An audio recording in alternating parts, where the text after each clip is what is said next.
Hello everyone, আসসালামু আলাইকুম। আমি আজকে আপনাদের সাথে মজাদার একটা স্যান্ডউইচের রেসিপি শেয়ার করব। এই স্যান্ডউইচটা বানানোর জন্য আমি ইস্ট বেকার এই ব্রেডটা নিয়ে নিয়েছিলাম। এই ব্রেডের ভিতরে হচ্ছে মিল্ক জ্যাম দেওয়া থাকে, যার কারণে এই ব্রেডটা খুবই বেশি মজা।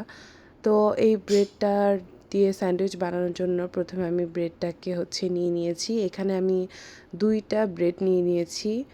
স্যান্ডউইচটা তৈরি করার জন্য প্রথমে আমি একটা বাটির মধ্যে ডিম ভেঙে নিয়েছি। এরপর এই ডিমের মধ্যে আমি দিয়েছি 1 চা চামচ চিনি।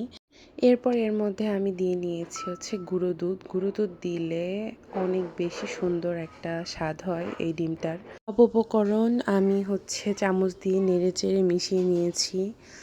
চামচ দিয়ে নেড়েচেড়ে মিশিয়ে নিলে এটা হচ্ছে খুব সুন্দর একটা কালার হয়। এরপর এই যে দেখতেই পাচ্ছেন যে এটা ঠিক কতটা সুন্দর হয়েছে।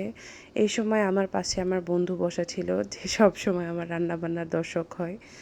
এরপর একটা প্যান নিয়েছি, সেই প্যানের মধ্যে প্রথমে আমি একদম সামান্য পরিমাণে সয়াবিন তেল দিয়ে নিয়েছি।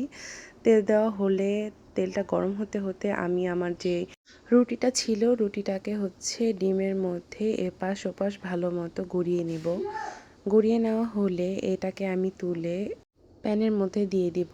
দিয়ে একদম অল্প আঁচে এটাকে আমি আস্তে আস্তে ভেজে নিব, যাতে হচ্ছে এটা পুড়ে না যায়। এক পাশ ভাজা হলে তারপর আমি এটাকে উল্টে দিব অন্য পাশটা ভালো মতো ভাজা হওয়ার জন্য। এখন এটাকে ভাজা হলে এটার যে সুন্দর একটা রং হয় আর এটার যে সুন্দর একটা ঘ্রাণ হয়, এটা খুবই মজাদার। এটা যদি আপনারা বাসায় না করেন তাহলে আপনারা এটা কখনোই বুঝতে পারবেন না। দেখতেই পাচ্ছেন যে এটার কালারটা ঠিক কতটা সুন্দর হয়েছে। এটা খেতেও অনেক বেশি মজা ছিল।